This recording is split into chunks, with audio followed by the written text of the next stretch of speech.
이는 하나님의 말씀입니다. 오늘은 방관자에 대한 심판, 방관자에 대한 심판이라는 제목으로 오늘 함께 하나님 말씀을 나누도록 하겠습니다. 내일이면 광복 76주년을 맞이하는 광복절입니다. 우리나라는 1910년 8월 29일이죠. 하필 제 생일이에요. 이때 경술 국치를 시작으로 1945년 8월 15일 광복을 맞이하기까지 35년을 일제강점기로 지냈습니다. 그러나 우리 민족은 그 소설 파친코의 첫 문장처럼 나라를 잃은 서러움과 처절함과 동시에 강인한 생명력으로 그 시절을 살아냈습니다. 파친코, 소설 파친코의 첫 시작은 이렇습니다. 역사가 우리를 망쳐놨지만 그래도 상관없다. 76년이 지난 한국은 눈부신 발전으로 세계에 우뚝 서 있습니다.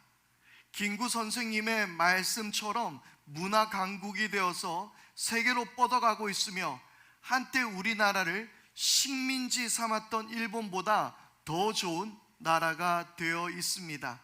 요즘 신세대 MZ세대들은 예전에 우리는 일제하면 그저 제일 좋은 곳으로 여겼는데요. 그런데 지금은 당연히 우리나라가 더 좋은 나라 아닌가라고 아무런 꺼리낌 없이 받아들인다라는 이야기를 들은 적이 있습니다. 어느새 우리나라는 그렇게 되었습니다. 특히 우리 민족은 어떠했습니까? 지도자들이 나라를 포기해도 이 땅의 민초들은 그들 스스로 목숨을 바쳐 나라를 지켰고 보살핀 특별한 민족이기도 합니다. 그리고 그 민초들은 스스로 독립군이 되기도 했었고 총칼 앞에서도 만세를 불렀으며 또한 민주주의를 위해 희생했고 노동자의 인권을 위해 몸을 불태웠고 독재에 항거했으며 촛불을 들었던 민족이 바로 우리나라입니다. 그리고 오늘 우리는 2022년 8월을 살아가고 있습니다. 지난 8일이었죠. 밤사이 내린 비로 서울에 엄청난 피해를 겪게 되었습니다.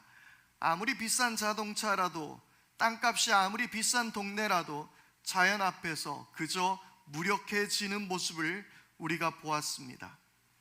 이미 진행되고 있다는 기후재난은 인류가 피한다고 해도, 아무리 과학이 발전한다고 해도 피할 수 있는 문제는 아니라는 생각을 다시 한번 해보게 되었습니다. 그렇게 많은 시민들은 폭우 앞에 속절없이 무너졌습니다. 모두의 재산 피해, 인명 피해도 안타깝지만 더욱 안타까운 이야기가 언론을 통해 전해졌습니다. 영화 기생충에서와 같이 물은 높은 곳에서 아래로 흘러내리듯 큰 피해는 고스란히 서민들의 몫이 되어버렸습니다. 영화 기생충에서는 내리는 비가 부잣집에서는 그저 낭만이 됩니다. 그리고 아이가 마당에다 쳐놓은 텐트는 방수 처리가 되어 내리는 비가 큰 문제가 되지도 않았습니다. 하지만 반지하방에 살고 있는 주인공 기택은 비로 인해 그 집이 완전히 침수되게 됩니다. 그리고 수많은 서민들은 임시대피소에서 잠을 청해야만 했던 것이 바로 영화 기생충의 한 장면이었습니다.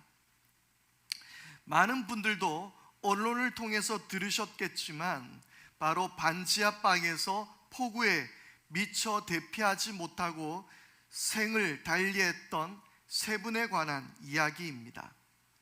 발달 장애인이었던 여성분과 그의 동생, 그리고 그 동생의 딸, 이렇게 일가족 3명이 폭우에 집이 잠겨 목숨을 잃은 사건이죠. 너무나도 마음이 아프고 슬펐던 사건이었습니다. 한국 사회의 어두운 모습을 적나라하게 보여주는 듯한 한 장면이 아니었을까 생각을 해봅니다. 장애인이어서 돌봐줄 사람이 없으면 제대로 살 수도 없는 한국 사회의 모습, 노동자의 삶을 살며 장애인이었던 언니를 돌봐야 하고 자녀를 돌봐야 했던 한 여성, 그리고 가난 속에서 살아간 초등학교 어린이, 햇볕을 봐야 키도 잘 크는데 반지하방에는 햇볕이 잘 들지도 않는 그런 환경 속에서 자랐던 아이의 모습, 바로 그 일가족 3명이 생을 달리했던 것이죠. 그런데요, 제가 좀 조심스러운 이야기를 하겠습니다. 이러한 상황 속에서도 우리를 매우 불편하게 하고 화나게 한 사건이 있었습니다. 바로 수해 상황에서도 제대로 된 대처를 하지 못한 정부의 태도였습니다.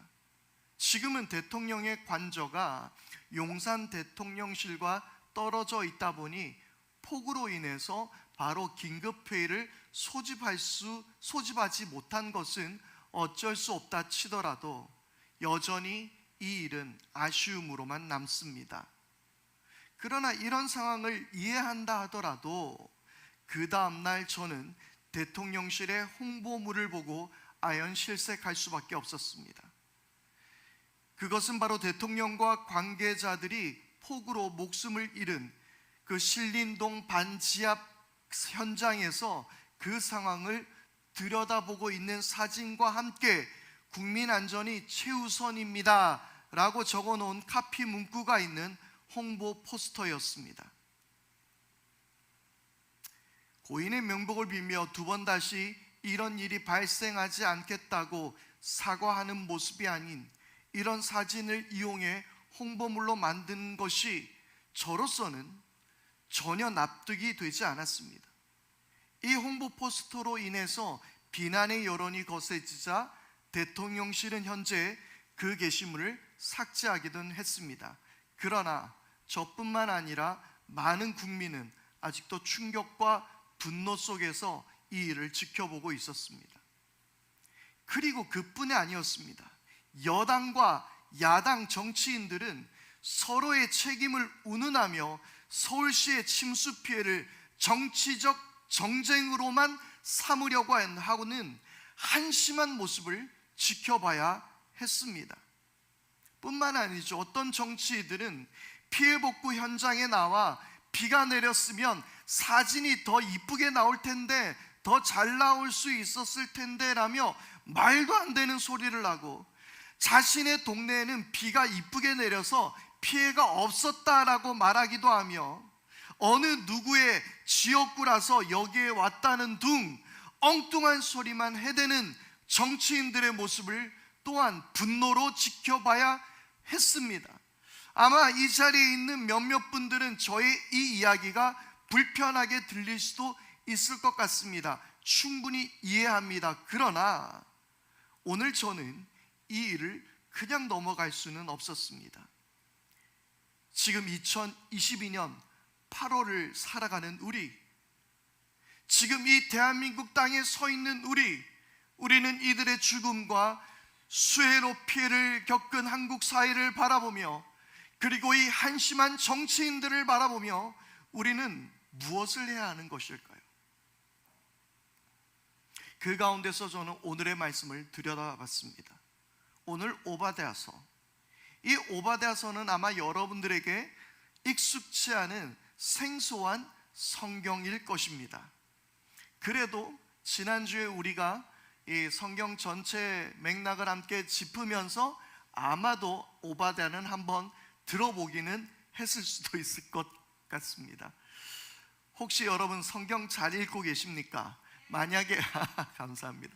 성경을 잘 못 읽으셨다면 오늘 오바댜는 1장밖에 없습니다. 그래서 오늘 1장 전체를 읽으시면 오바댜 한 권은 읽으신 셈이 됩니다.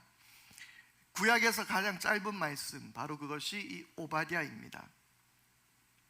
구약의 소선지서, 이 오바댜서. 오바댜라는 이름은 성경 여러 곳에서 각각 다른 인물로, 그러니까 동명이인으로 자주 등장하는 이름입니다. 하지만 성경에 등장하는 그 많은 오바댜라는 이름을 가진 사람 중에서 어떤 사람이 오늘 이 말씀을 기록한 오바댜 선지자인지 정확히 알 수는 없습니다. 그리고 이 책이 쓰인 연대도 정확히 추정하기가 어렵습니다. 하지만 우리는 오바댜서 전체의 내용으로 볼 때에 언제쯤일 거라는 것은 추측해 볼 수 있습니다. 바로 그것은 시편 137편의 정황과 매우 비슷하기 때문입니다. 시편 137편 7절입니다. 주님, 예루살렘이 무너지던 그날에 에돔 사람이 하던 말 헐어버려라 헐어버려라, 그 기초가 되도록 헐어버려라 하던 그 말을 기억하여 주십시오.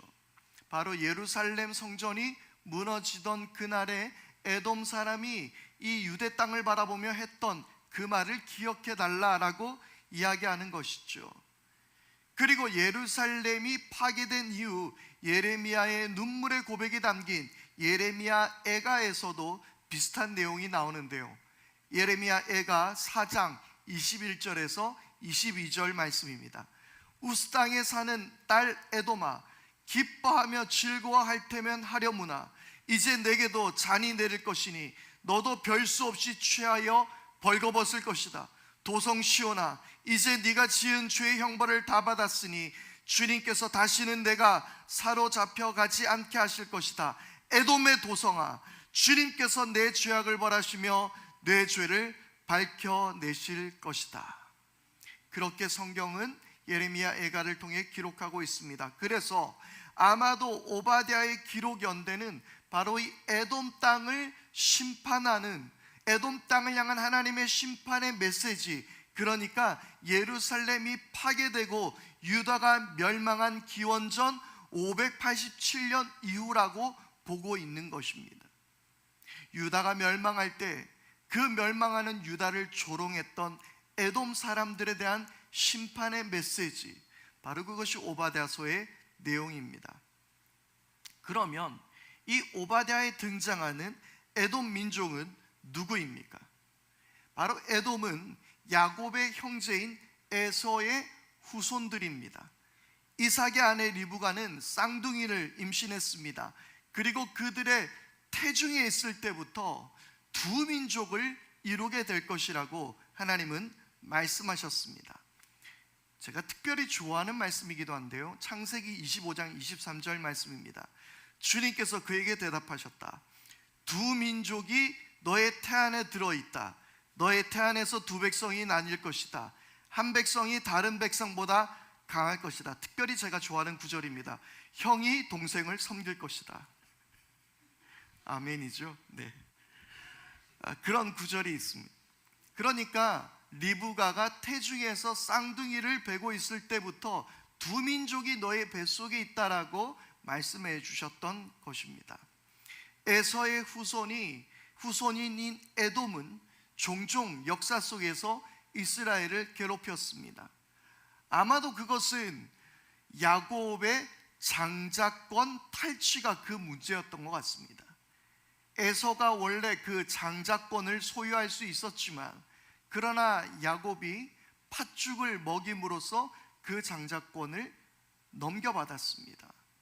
물론 그 둘은 나중에 화해를 했지만 아마도 두 민족은 그 일로 인해서 서로 적대적인 감정이 있었을 것 같습니다.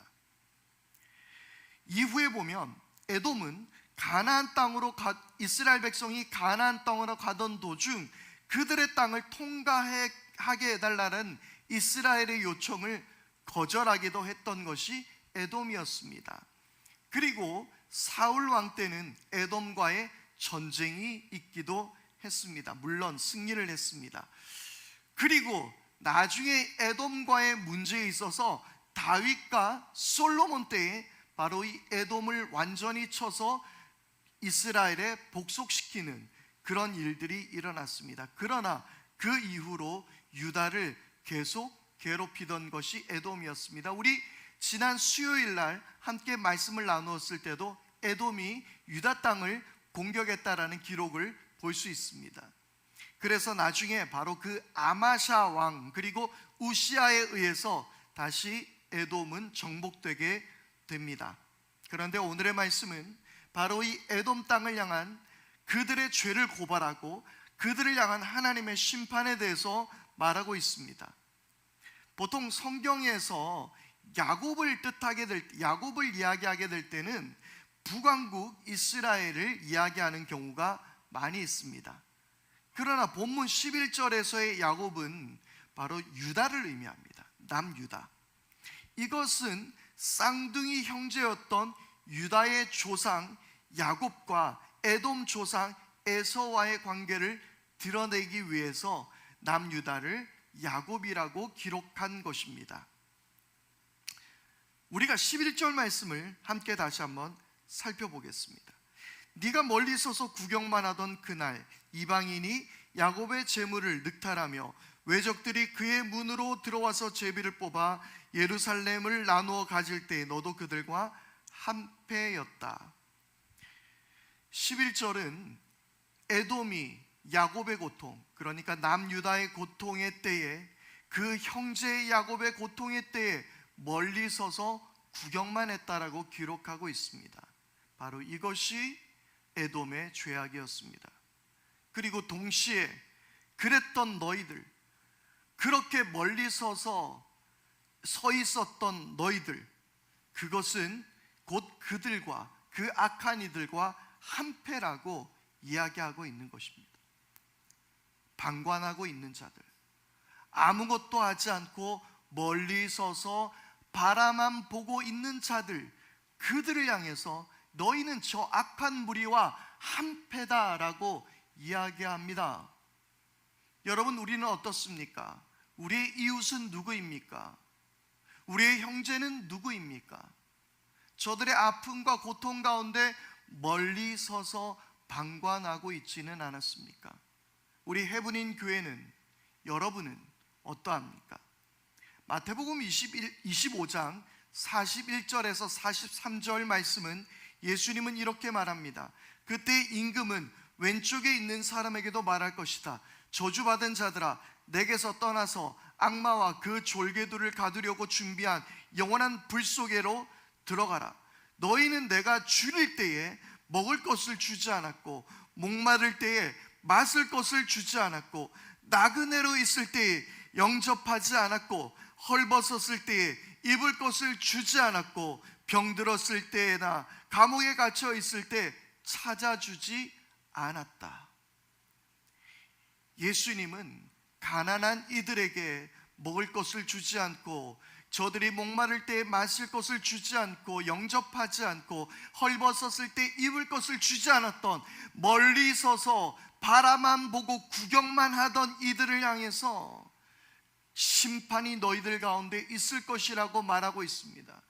요한복음은 우리 가운데 영접하는 자, 곧 그 이름을 믿는 자들에게 하나님의 자녀가 된다라고 기록하고 있습니다. 영접하는 것, 예수님을 우리는 영접해야 하는 것을 요한복음은 이야기하고 있습니다. 그런데 예수님은 우리에게 뭐라고 말씀하십니까? 어린아이 하나를 영접하는 것이 곧 나를 영접하는 것이라고 이야기합니다. 어린아이는 사회적 약자를 대표하는 존재입니다. 여러분, 우리는 어떤가요? 우리는 한 걸음 뒤에 물러서서 이 세상을 향해서 방관하고 있지는 않았습니까? 오늘 성경은 12절에서 14절까지의 말씀을 기록하며 여기에 에돔의 8가지 죄악을 고발합니다. 자, 첫 번째 12절에 보니까요, 그 재앙받던 날에 너는 방관하지 않았어 했다라고 기록합니다. 그리고 또한 기뻐하지 않았어 했다라고 말합니다. 입을 크게 벌려 웃지 않았어 했다라고 이야기합니다. 13절 성문 안으로 들어가지 않았어 했습니다. 재앙을 보며 방관하지 않았어 합니다. 그 재산에 손대지 않았어야 했습니다. 14절 길목을 지키지 않았어야 했습니다. 그리고 사람들을 원수의 손에 넘겨주지 않았어야 했습니다. 주로 이야기하는 것이 무엇입니까? 방관하지 않았어야 했다. 그들을 바라보며 기뻐하지 않았다. 남의 아픔을 바라보며 기뻐하지 않았다. 그들을 조롱하지 않았어야 했다라고 이야기하고 있는 것입니다. 그저 악한 일에 적극적으로 나서는 것만이 악이 아닙니다. 여러 정치인들의 부도덕함을 바라보며 저들을 조롱하는 것, 그것으로 멈춰 있는 것, 그것 역시 악이라고 성경은 이야기합니다. 형제와 자매의 아픔 속에서 아무것도 하지 않는 죄, 그것이 오늘 말씀을 통하여 죄라고 이야기하는 것이죠. 다시 처음 이야기로 돌아가겠습니다. 지금 정부는 어떠합니까? 지금 국정 지지율이요 20%대입니다. 그런데 누군가는 이 대통령과 정부를 바라보며 비웃기만 하고 있습니다. 온갖 비난과 저주만 퍼붓고 있습니다. 성경은 이것을 죄라고 이야기하고 있는 거예요. 우리는 무언가를 해야 합니다. 그저 비판하고 조롱하고 손가락질하는 것, 그것이 우리들의 할 일이 아닙니다. 넷플릭스의 드라마 DP라는 드라마를 혹시 보셨습니까? 거기에서 이런 이야기를 합니다. 뭐라도 바뀌려면 뭐라도 해야지. 오늘 오바댜서는 우리에게 그것을 일러주고 있는 것입니다. 얼마 전 윤석열 대통령을 위한 기도라는 제목으로 어떤 분이 인터넷에 올렸습니다. 오늘 저는 그 기도의 몇 가지를 여러분들께 소개해 드리겠습니다. 아마 약 한 12가지 정도로 기도했던 것으로 저는 기억하고 있는데요, 그곳에서 몇 부분을 여러분들께 읽어 드리겠습니다. 하나님 아버지, 도울 힘이 없는 인생을 의지하지 않고 오직 주만 바라보도록 주의 백성들에게 기도하게 하시고 응답하여 주셨으니 감사와 찬송과 영광을 성삼위 하나님께 올려드립니다. 권세는 하나님께 속한 것임을 믿습니다. 망망대해 가운데 놓인 대한민국 포의 선장으로 하나님께서 대한민국을 다스릴 수 있도록 윤석열 대통령을 세워주셨사오니 감사함으로 드리는 우리의 기도를 들어주옵소서. 1. 범사의 하나님을 의지하게 하옵소서. 윤석열 대통령께서 대한민국을 위해 하나님이 대통령을 세운 것을 깨닫고 모든 일을 하나님 앞에서 묻고 행하게 하옵소서. 2. 백성들의 마음을 얻게 하옵소서.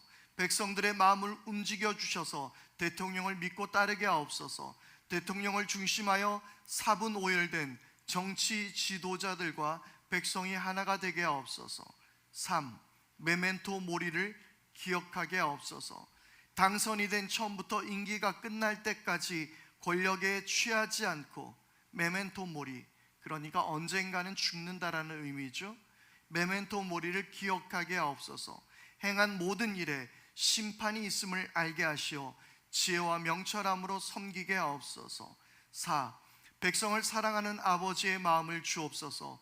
우는 자와 함께 울고 웃는 자와 함께 웃을 수 있는 따뜻한 마음을 주옵소서. 마음에 간사함이 없게 하시고 깨끗한 마음과 청결한 양심으로 모든 일을 행하게 하옵소서. 5. 겸손과 온유함의 능력을 주옵소서. 겸손과 처음 마음을 지키는 것이 능력임을 알게 하시고 나와 생각이 다를지라도 온유함으로 품고 잘 처리하게 하옵소서. 앞서 수많은 권력자들이 갔던 길을 가지 않게 하시고 진실과 공의와 정직으로 판결하게 하옵소서. 그리고 김건희 여사께서도 하나님을 의지하게 하옵소서. 우상이나 점술가나 헛된 것에 마음을 빼앗기지 않도록 도와주셔서 그동안의 여러 가지 소문을 종식시키게 하옵소서.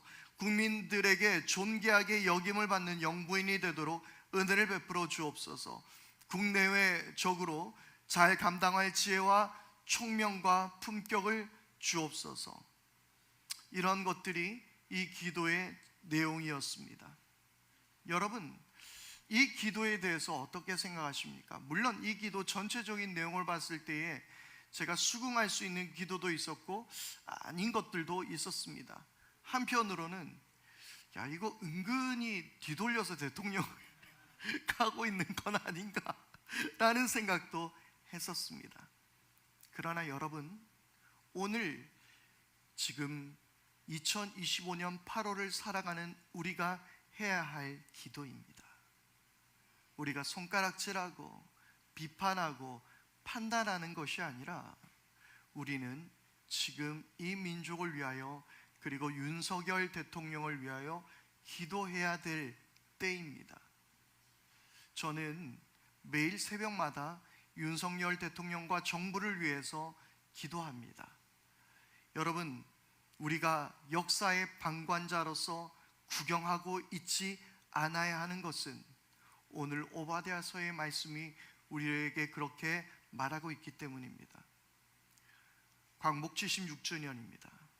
이 나라 선조들은 앞서 말씀드렸던 것처럼 결코 역사의 방관자로 있지 않았습니다. 파친코의 이야기처럼 나라가 우리를 망하게 했지만 그들은 결코 방관자로 머물러 있지 않았습니다. 그들의 자리에서 그들이 할 수 있는 것, 해야 하는 일들을 해왔던 것이 우리들의 선조였습니다. 지금은 조롱할 때가 아니라, 지금은 비웃을 때가 아니라, 지금은 우리가 함께 나라를 위해 기도해야 될 때입니다. 앞서 말씀드렸던 것처럼 저는 그러한 사진들, 홍보물을 보고 분노했습니다. 그러나 분노와 비난으로 끝이 난다면 저 역시 오바댜가 지적한 에돔의 죄와 다르지 않을 것입니다. 그러나 우리가 이제 기도로서 방관자로 있는 것이 아니라 역사 속에 더 깊이 들어가야 될 때입니다. 그리고 이 나라 정부 역시 국민들의 아픔으로 진실되게 더 가까이 다가가야 합니다. 그런 어리석은 행동들이 더 이상 나오지 않도록, 국민들의 마음을 아프게 하지 않도록 이 정부는 잘 처신해 주기를 바랍니다. 그리고 야당의 모든 의원들은 국회의원 다석수를 차지하고 있으면서도 아무것도 하지 않는 저들의 한심한 작태를 우리는 또한 바라보며 기도해야 될 때입니다.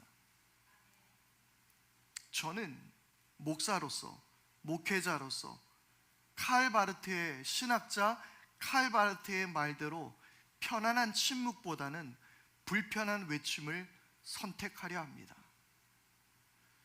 어쩌면 저에게 있어서 이 나라를 향한 쓴 이야기들은 불편할 수도 있을 것입니다. 그러나 이 땅에 하나님의 말씀을 전하는 목회자로서 할 수 있는 일을 해야 합니다. 그리고 우리는 그것을 위해서 기도해야 합니다. 그리고 우리가 손이 닿는 곳에 무언가를 해야 합니다. 이번에 화제가 되었던 그 홍수가 있었을 때에 무슨 의인들 있지 않습니까? 하수구를 정리하고 손을 퍼내는, 여러분, 그리스도인들이 그 일을 해야 하지 않을까요? 우리와 별개의 일이라고 그저 손 놓고 보고만 있겠습니까? 정부도 눈물을 흘리는 곳으로 정말 마음을 다해서 방관자로 구경할 것이 아니라 다가가야 합니다. 그리고 우리 역시 저들의 눈물로 가까이 나가야 합니다. 해븐인 교회를 주께서 또한 이 자리에 세우셨으니 이 지역과 이 땅을 향하여 우리가 할 바를 해야 할 줄 믿습니다. 함께 기도할 때입니다. 우리 시간에 다 같이 함께 오늘의 말씀 앞에 결단하며 함께 찬양하겠습니다. 주님, 이 땅을 고쳐